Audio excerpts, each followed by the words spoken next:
Iran के पास में nuclear power है, ईरान के पास में न्यूक्लियर शक्ति है। S-400 मिसाइल सिस्टम रूस ईरान को देने जा रहा है। माना जा रहा है कि इजराइल जो है वो न्यूक्लियर एस्टैब्लिशमेंट जो ईरान के हैं उनको निशाना बना सकता है। ईरान का ये जो बुशहर का ये जो इलाका है, अगर यहाँ पर इजराइल कोई वार करता है न्यूक्लियर एस्टैब्लिशमेंट को तबाह करने के लिए, तो इसका असर इस पूरे खाड़ी के इलाके में होगा। परमाणु हथियार कोई एक ऐसा हथियार नहीं होता है जिसका इस्तेमाल आप गाहे बगाहे कर लेते हैं। परमाणु हथियार रखे जाते हैं एक डेटरेंस की तरह। ईरान जो है वो परमाणु हमला कर सकता है। ईरान ने परमाणु हमले की तैयारी शुरू कर दी है। फिलहाल क्या कुछ अपडेट है, लेकिन इस बीच एक और बड़ा अपडेट है। अपडेट दरअसल ये है कि पुतिन और पेजेश्किन की इस वक्त मुलाकात हो रही है और ये जो मुलाकात है बहुत अहम मानी जा रही है। ईरान के राष्ट्रपति हैं मसूद पेजेश्किन, जिनसे इस वक्त व्लादिमीर पुतिन ने मुलाकात की है। ये सब कुछ इस वक्त हो रहा है जब ईरान इजराइल के बीच टेंशन बनी हुई है, उधर यूक्रेन और रूस के बीच टेंशन बनी हुई है। तो क्या वाकई ईरान परमाणु हमला इजराइल पर कर सकता है? क्या इसकी तैयारी ईरान ने कर ली है? ज्यादा बातचीत के लिए सहयोगी हमारे साथ जुड़े हुए प्रणय उपाध्याय। प्रणय, आपके पास सीधे आते हैं और जानने की कोशिश करते हैं क्या चल रहा है इस वक्त। क्या वाकई ईरान ने परमाणु हमले की तैयारी कर ली है? देखिए, ये सवाल इसलिए खड़ा हो रहा है पल्लवी, क्योंकि ईरान के पास में न्यूक्लियर पावर है, ईरान के पास में न्यूक्लियर शक्ति है, लेकिन क्या उसने बम बना लिया है, बम टेस्ट कर लिया है और क्या वो इस बम का इस्तेमाल भी कर सकता है? ये सवाल इसलिए खड़ा हो रहा है क्योंकि लगातार इजराइल की तरफ से ये कहा जा रहा है कि वो जवाबी कार्रवाई करेगा। 1 अक्टूबर को ईरान ने जिस तरीके से 200 मिसाइलें, बैलिस्टिक मिसाइलें दागी थी इजराइल के ऊपर, उसके बाद इजराइल की तरफ से जवाबी कार्रवाई की जाएगी और उसके अंदर जो प्रोबेबल टारगेट्स माने जा रहे हैं वो प्रोबेबल टारगेट जो हैं वो ईरान के न्यूक्लियर एस्टैब्लिशमेंट भी हो सकते हैं। इसीलिए ये माना जा रहा है क्योंकि ये संकेत आए थे तेहरान से, ईरान की राजधानी की तरफ से कहा गया था, ईरान की तरफ से कहा गया था कि अगर इजराइल ने ईरान के न्यूक्लियर एस्टैब्लिशमेंट्स या न्यूक्लियर पावर प्लांट्स को निशाना बनाने की कोशिश की तो ईरान अपनी न्यूक्लियर डॉक्ट्रिन को चेंज कर सकता है। न्यूक्लियर डॉक्ट्रिन का मतलब होता है, जैसे भारत एक न्यूक्लियर पावर है, उसकी एक न्यूक्लियर डॉक्ट्रिन है, जिस न्यूक्लियर डॉक्ट्रिन में यह कहा गया है कि नो फर्स्ट यूज की पॉलिसी है। हम सबसे पहले परमाणु हथियार का इस्तेमाल नहीं करेंगे, लेकिन क्रेडिबल डिटरेंस हम मेंटेन करते हैं। यानी भारत यह कहता है कि अगर उस पर परमाणु वार किया गया तो वो जवाब में परमाणु वार कर सकता है। यह भारत की न्यूक्लियर डॉक्ट्रिन है। उसी तरीके से ईरान को ने जब अपनी न्यूक्लियर डॉक्ट्रिन अनाउंस की थी तब उसने कहा था कि वो पीसफुल यूज करना चाहता है। साथ ही अमेरिका के साथ में जब JCPOA हुआ था, उसका एक समझौता हुआ था जिससे बाद में डोनाल्ड ट्रंप के राज में अमेरिका बाहर हो गया था। तो अब ईरान जो है वो क्या अपना पैंतरा बदलने जा रहा है? साथ ही आज जिस मुलाकात का जिक्र आपने किया, तुर्कमेनिस्तान के अंदर ये महत्वपूर्ण मुलाकात हुई है और इस मुलाकात के बहुत बड़े और गहरे मायने हो सकते हैं। व्लादिमीर पुतिन का ईरान के राष्ट्रपति मसूद पेजेश्कियान से मिलना, मसूद पेजेश्कियान चूंकि इस समय अंतर्राष्ट्रीय दौरे पर हैं, वो कतर गए थे, कतर के साथ साथ तो तुर्कमेनिस्तान पहुंचे हैं और यहां पर उनकी मुलाकात हो रही है व्लादिमीर पुतिन से। और इस दौरान ये खबरें भी आ रही हैं कि S-400 मिसाइल सिस्टम रूस ईरान को देने जा रहा है। साथ ही Su-35 जो सुखोई 35 फाइटर जेट्स हैं वो भी रशिया से ईरान को मिल सकते हैं। हालांकि अभी तक ईरान की तरफ से न तो इसकी कोई आधिकारिक पुष्टि की गई है, न रूस की तरफ से इसका कोई आधिकारिक ऐलान किया गया है, लेकिन ये तमाम जो चर्चाएं हैं ये हवा में इसलिए चल रही हैं क्योंकि इस समय इजराइल और ईरान के बीच में टेंशन बढ़ा हुआ है। और ये टेंशन इसलिए बढ़ता चला जा रहा है क्योंकि हाल ही में कल ही ईरान के इजराइल के प्रधानमंत्री बेंजामिन नेतन्याहू की मुलाकात की बातचीत हुई है अमेरिका के राष्ट्रपति जो बाइडेन से, और इस टेलीफोनिक कन्वर्सेशन के बाद में वॉर कैबिनेट जो है इजराइल की, उसकी बैठक बुलाई गई और इन दोनों बैठकों के बाद यानी जो बाइडेन और बेंजामिन नेतन्याहू के बीच हुए फोन कॉल और उसके बाद जो तेल अवीव के अंदर वॉर कैबिनेट की बैठक हुई है, उन दोनों ही संवाद और बैठकों के बाद में ये संकेत इजराइल की तरफ से दिए गए पल्लवी कि इजराइल की तरफ से जवाबी कार्रवाई जरूर होगी। इसलिए अब यह समझना जरूरी हो जाता है कि इजराइल अगर कार्रवाई करेगा तो क्या उसकी कार्रवाई 9 अप्रैल को जो कार्रवाई हुई थी, यानी दोनों के बीच में जिस तरीके से एक दूसरे पर मिसाइल वार किया गया था लेकिन टेंशंस कम हो गए थे, तो क्या उसी तरीके की कार्रवाई होगी या इजराइल जो है इसको ऊपर ले जाना चाहता है, इन टेंशंस को बढ़ाना चाहता है, एस्केलेट करना चाहता है? और जिस तरीके से 200 मिसाइलें ईरान की तरफ से दागी गई थी, इजराइल भी अब जब जवाबी कार्रवाई करेगा तो किन ठिकानों को निशाना बना सकता है? उसके अंदर कई ऑप्शंस माने जा रहे हैं। माना जा रहा है कि इजराइल जो है वो न्यूक्लियर एस्टैब्लिशमेंट जो ईरान के हैं उनको निशाना बना सकता है। इसके साथ साथ ये माना जा रहा है कि ईरान के जो ऑयल एस्टैब्लिशमेंट्स हैं, क्योंकि ईरान की अर्थव्यवस्था अभी भी काफ़ी हद तक तेल पर निर्भर है, इसलिए उन्हें वो नष्ट कर सकता है, उन्हें बर्बाद कर सकता है। इसके अलावा एक ऑप्शन ये भी माना जा रहा है कि जो ईरान के मिलिट्री बेसिस हैं, मिलिट्री बेसिस को निशाना बनाया जा सकता है। ये जो तमाम चर्चा हैं, ये जो जो स्ट्रैटेजिक चीज़ें हैं, क्या इजराइल करेगा ये तो आईडीएफ के मुख्यालय में और बेंजामिन नेतन्याहू और जो उनकी वॉर कैबिनेट है वो तय करेगी। और साथ ही अभी जो तेहरान के अंदर भी कई तैयारियां चल रही हैं, तो क्या इसके बाद टेंशन बढ़ेगा, ये बहुत सारी चीज़ें परम्यूटेशन, कॉम्बिनेशंस और साथ साथ रिएक्शंस के आधार पर तय होगा। पल्लवी, प्रणय, एक बहुत अहम सवाल जिस तरीके से आपने जिक्र किया कि एक तरफ तो टेंशन रूस यूक्रेन में भी बनी हुई है, एक तरफ इधर वाली टेंशन, इस बीच परमाणु हमले का एक जिक्र आता है। इन सब के बीच में आप ऑफ द कैमरा दो ऐसे हथियारों के बारे में बता रहे थे जो ईरान के पास है, और अगर इसका प्रयोग ईरान करता है तो ये वाकई बहुत गंभीर मसला हो जाएगा। वो दो बम जिसका आप जिक्र कर रहे थे, एक बार फिर से मैं जानना चाहूंगी। बिल्कुल, देखिए माना जाता है कि ईरान के पास में दो टैक्टिकल हथियार हैं। ईरान के पास में न्यूक्लियर कैपेबिलिटी मानी जाती है। हालांकि दुनिया में अभी ईरान जो है वो एक घोषित न्यूक्लियर पावर स्टेट नहीं है, यानी वो न तो उस तरीके से एक घोषित जो है न्यूक्लियर पावर है जिसके बारे में उसने घोषणा कर रखी कि उसके पास परमाणु बम है और वो उसका इस्तेमाल कर सकता है, लेकिन ये माना जाता है कि उसके पास में न्यूक्लियर कैपेबिलिटी है और वो उसे बम में तब्दील कर सकता है। और यही कारण है कि ईरान के ऊपर बहुत सारे सैंक्शंस लगे थे। तो एक बड़ा हथियार ईरान के पास में न्यूक्लियर हथियार है, लेकिन ईरान के पास में एक बड़ा हथियार ऐसा है जिसका इस्तेमाल वो कई बार कर चुका है और उसको असर भी देखने को मिला है। लेकिन ये हथियार कौन सा है, ये हथियार मैं आपको जरा नक्शे पर समझाना चाहूंगा, क्योंकि नक्शे पर ही उस हथियार को ज्यादा बेहतर तरीके से समझा जा सकता है और उसके असर को भी जो है वो जाना जा सकता है। तो ये हथियार जो है वो यहां पर आपको ज्योग्राफी में नजर आता है। ये जो आपको कर्व नजर आ रहा है, इसे हॉर्मूज की खाड़ी कहा जाता है, और ये हॉर्मूज का जो बम है, इसे बम की तरह न्यूक्लियर इस्तेमाल करता ईरान जो है वो एक बम की तरह इसका इस्तेमाल करता है।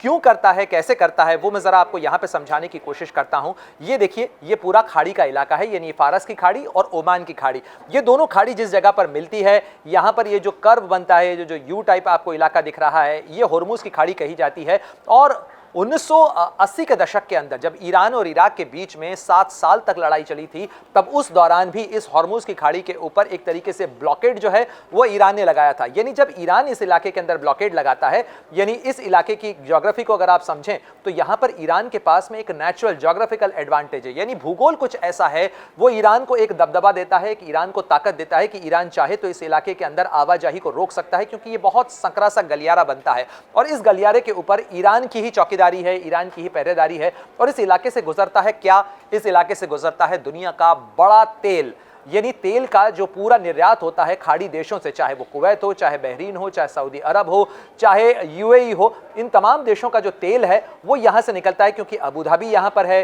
बहरीन यहां पर है, कुवैत यहां पर है। और इस हथियार का इस्तेमाल ईरान ने पहले भी किया है, जैसा मैंने आपसे कहा, ईरान इराक युद्ध के समय में उसने हथियार का इस्तेमाल किया था। इसके साथ साथ आपको याद होगा कि जब राष्ट्रपति रोनाल्ड रीगन अमेरिका के राष्ट्रपति थे, उस दौरान भी अमेरिका के साथ में ईरान का जब बड़ा टेंशन हुआ था, तो ईरान के एक जहाज को जो एक कहा जा सकता है पैसेंजर प्लेन था, उस पैसेंजर प्लेन को मार गिराया गया था, जिसमें 200 से ज्यादा लोग मारे गए थे ईरान के। और वो जिसको कॉन्ट्रा की कंट्रोवर्सी कही जाती है, वो हादसा भी इसी इलाके के अंदर हुआ था जब ईरान ने इस इलाके के अंदर ब्लॉकेड लगाया था। साथ ही 2014-15 के अंदर भी ईरान ने एक बार फिर इस हथियार का इस्तेमाल किया था, और उसके बाद ही अमेरिका के तत्कालीन राष्ट्रपति जो बाइडेन इस बात के अमेरिका के तत्कालीन राष्ट्रपति, माफ कीजिएगा, उस समय बराक ओबामा थे, तो बराक ओबामा इस चीज के लिए राजी हुए थे कि ईरान के साथ में डील कर ली जाए, ईरान के साथ एक समझौता कर लिया जाए, क्योंकि ईरान अगर इस इलाके के अंदर अपने इस हॉर्मूज बम का इस्तेमाल करता है, यानी इस जगह पे वो ब्लॉकेड लगाता है, तो उसका असर इस पूरे इलाके पर पड़ता है। इस इलाके के अंदर यहां से जाने वाले तेल निर्यात पर होता है, और उस तेल निर्यात का असर पूरे दुनिया की अर्थव्यवस्था पे पड़ता है। और आप देखिए, पिछले कुछ दिनों से जो तेल के कच्चे दाम का जो मूल्य है, कच्चे तेल का जो मूल्य है, वो पूरे दुनिया के बाजार के अंदर क्रूड ऑयल जो है वो फ्लक्चुएट कर रहा है। आज भी 3% का उछाल देखा जा रहा है कच्चे तेल के दाम के अंदर, और वो केवल इंस्टेबिलिटी इसी कारण से है कि अगर ईरान ने यहां ब्लॉकेड लगा दिया तो उसके बाद दुनिया के अंदर कच्चे तेल के निर्यात के ऊपर जबरदस्त असर पड़ेगा। तो ये एक ऐसा बम है जिसमें न्यूक्लियर हथियार चलाने की इसकी जरूरत हो सकता है ईरान को न पड़े, लेकिन उसका असर बहुत जबरदस्त हो सकता है। लेकिन चूंकि आपने न्यूक्लियर बम का जिक्र किया, तो आप देखिए, एक बहुत महत्वपूर्ण जगह ज्योग्राफी पे आती है, ये बुशहर।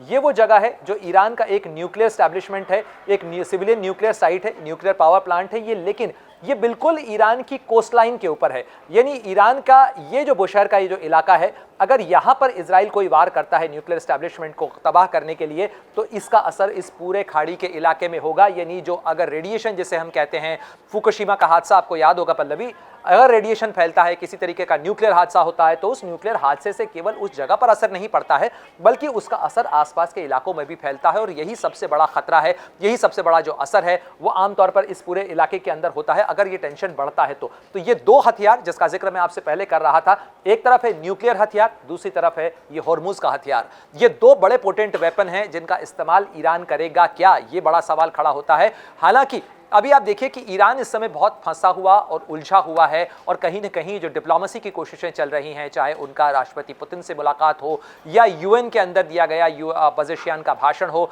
कोशिश ईरान की तरफ से यही हो रही है कि ये टेंशन बहुत ज़्यादा एस्केलेट ना हो, क्योंकि लड़ाई बढ़ती है अगर, तो उसके अंदर खामियाजा या कह लीजिए ज़्यादा असर ईरान के ऊपर पड़ेगा। ईरान पर इसलिए पड़ेगा क्योंकि ईरान की अर्थव्यवस्था पहले ही संकट के दौर से गुजर रही है। ईरान के ऊपर ऑलरेडी बहुत सारे इंटरनेशनल सैंक्शंस लगे हुए हैं, और हाल के दिनों के अंदर यानी पिछले 2 हफ्तों के दौरान अमेरिका ने कुछ और पाबंदियां ईरान के ऊपर बढ़ाई हैं, जिससे ईरान की मुश्किलें और बढ़ सकती हैं। जब आप ये बातें बता रहे हैं तो एक पल को थोड़ा डर भी लग रहा है, क्योंकि इससे पहले जब हम एक बार बात कर रहे थे, मुझे याद है उस दौरान रात को अचानक से ईरान ने इजराइल पर हमला किया, और वो वाकई डराने वाला था। अब ईरान की जो मेंटालिटी है वो भी आप बहुत अच्छे से जान रहे हैं, इजराइल की जो मेंटालिटी है उसे भी आप अच्छे से जान रहे हो। मैं गवर्नेंस की बात कर रही हूँ। इजराइल में नेतान्याहू क्या सोचते हैं वो आपको अच्छे से पता है, ईरान में खमीनेई और पेजेश्किन क्या सोचते हैं वो भी आपको अच्छे से पता है। लेकिन इन सब के बीच में एक बहुत गंभीर सवाल, हिरोशिमा को हम हमेशा याद करते हैं, वो जब तस्वीरें सामने आई थी उस वक्त की, जब एटम बम हिरोशिमा बिल्कुल तबाह हो गया था उस दौरान, अभी भी उसका दंश जो है वो हिरोशिमा झेल रहा है। लेकिन इन सब के बीच में प्रणय, अगर ऐसा होता है, परमाणु हमला हो जाता है, ईरान इजराइल पर परमाणु अटैक करता है, और जैसे कि खबरें भी मिल रही हैं, मीडिया रिपोर्ट्स ये दावा कर रही हैं कि आज रात ईरान कोई बहुत बड़ा हमला इजराइल पर कर सकता है, इसकी संभावना जो है प्रणय की, खासतौर प्रणय इसकी एटम बम की, वो आपको कितनी ज्यादा लगती है? गॉड फॉरबिड जिसे कहा जाता है कि भगवान न करे कि ऐसा हो, क्योंकि अगर ऐसा होता है तो ये पूरा इलाका जो है वो जल उठेगा, और इसका असर जो है पूरी दुनिया के ऊपर इस लिहाज से भी पड़ेगा क्योंकि ईरान के पास में जो है, ईरान के राष्ट्रपति की जो मुलाकात रूस से हुई है, इन दोनों देशों के बीच में समझौता होने जा रहा है, एक बड़ा और अहम समझौता होने जा रहा है। तो ऐसे में जो विश्व युद्ध का खतरा है वो इसलिए भी बढ़ सकता है क्योंकि उसके बाद इस लड़ाई के अंदर बहुत सारे देश कूद पड़ सकते हैं। साथ ही अगर ईरान परमाणु हथियार का इस्तेमाल करता है, ऐसे ही नहीं कर लेगा ईरान, अगर ईरान परमाणु हथियार का इस्तेमाल करता है तो उसके बाद उसमें रिटेलिएटरी एक्शन बहुत ज़्यादा होंगे। इसलिए मैं आपसे कह रहा हूं कि परमाणु हथियार कोई एक ऐसा हथियार नहीं होता है जिसका इस्तेमाल आप गाहे बगाहे कर लेते हैं। परमाणु हथियार रखे जाते हैं एक डेटरेंस की तरह, यानी एक भय या एक कह लीजिए अपनी सुरक्षा की गारंटी के लिए देश अपने पास ये परमाणु हथियार रखते हैं। ये केवल इस्तेमाल के लिए नहीं होते हैं, ये केवल एक डेटरेंस के लिए होते हैं कि कोई अगर आपके ऊपर आक्रमण करता है तो उसको इस बात की परवाह होनी चाहिए कि आप एक परमाणु ताकत हैं। ये दिखाने के लिए ज़्यादा होते हैं, इस्तेमाल करने के लिए कम होते हैं। और मानवीय इतिहास में अभी तक केवल अमेरिका ने इसका इस्तेमाल किया है दूसरे विश्व युद्ध के दौरान 1945 में जापान के हिरोशिमा और नागासाकी पे, जिसका जिक्र अभी आप भी कर रही थी। तो परमाणु हथियारों का इस्तेमाल उसके बाद से नहीं हुआ है। हालांकि उसके बाद दुनिया भर के अंदर परमाणु हथियारों की रेस जो है वो बहुत तेज हुई है और उसके बाद दुनिया के कई देशों ने अपने पास परमाणु ताकत जमा की है। लेकिन ये बहुत हद तक डिपेंड करता है। पहले तो अभी प्रतिक्रिया की जो गेंद है वो इजराइल के पाले में है। इजराइल की तरफ से जवाबी कार्रवाई क्या होती है, ईरान के ऊपर वो किस तरीके का वार करता है और उस वार करने के बाद ईरान जवाब क्या देता है, जवाब देता है नहीं देता है, किस तरीके की प्रतिक्रिया ईरान की तरफ से होगी और उसके बाद ये टेंशंस किस लेवल के ऊपर एस्केलेटरी मैट्रिक्स के ऊपर जाते हैं, ये बहुत हद तक उस पर डिपेंड करेगा। मुझे नहीं लगता है कि ईरान गाहे बगाहे में कह लीजिए या इस तरीके से at the drop of head जो है वो परमाणु बम का इस्तेमाल करना चाहेगा या इजराइल की तरफ से अगर कोई कार्रवाई की जाती, क्योंकि परमाणु हथियार अंतिम हथियार होता है जिसे हम ब्रह्मास्त्र कहते हैं, वो आखिर में चलाया जाता है, इस तरीके का हथियार होता है। और परमाणु हथियार चलाने के बाद उसके जो कॉन्सिक्वेंसेस होते हैं वो बहुत ज्यादा होते हैं, क्योंकि ये पूरा इलाका घना बसा हुआ इलाका भी है, ये पूरा इलाका वो इलाका भी है जहां पर टेंशंस बहुत हाई हैं। ऐसे में अगर ईरान की तरफ से इजराइल के ऊपर किसी तरीके के परमाणु हमले का इस्तेमाल किया जाता है तो इजराइल में तो तबाही आएगी ही आएगी, लेकिन उसके बाद इस पूरे इलाके के अंदर जिस तरीके से ग्लोबल वॉर एक शुरू हो जाएगी, इस पूरे क्षेत्र के अंदर शुरू होगी रीजनल वॉर और उसके साथ ही ग्लोबल वॉर में तब्दील हो सकती है।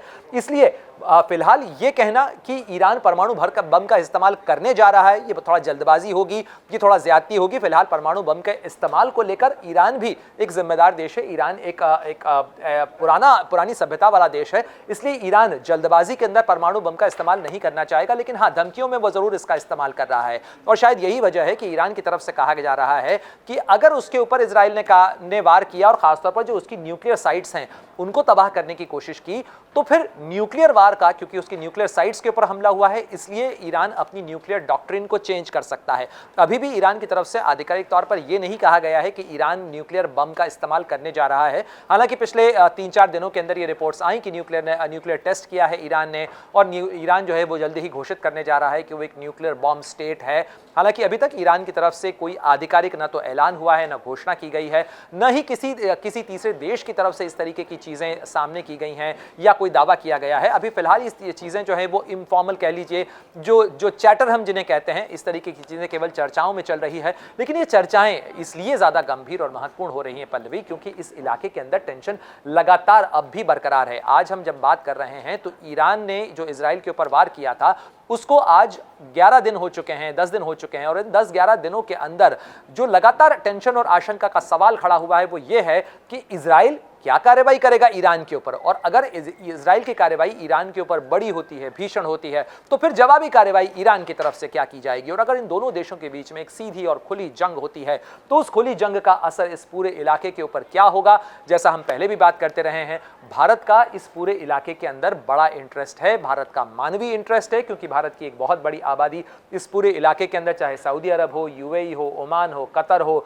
बहरीन हो, कुवैत हो, इन तमाम इलाकों के अंदर भारतीय रहते हैं, कामकाज के सिलसिले में यहाँ पर रहते हैं, और साथ ही इस पूरे इलाके से भारत का तेल आता है। और इसीलिए भारत लगातार ये अपील कर रहा है कि इस इलाके के अंदर बातचीत और कूटनीति के जरिए, संवाद के जरिए राजनीतिक समाधान निकालने की कोशिश होनी चाहिए, क्योंकि मैदान जंग से इस तरह के मुद्दों के समाधान नहीं निकलते। अगर आप ये वीडियो YouTube पर देख रहे हैं तो हमारे चैनल को सब्सक्राइब कर बेल आइकन दबाएं, और Facebook पर देख रहे हैं तो हमारे पेज को लाइक करें। 8 मिलियन प्लस सब्सक्राइबर, आपके इस भरोसे के लिए बहुत धन्यवाद।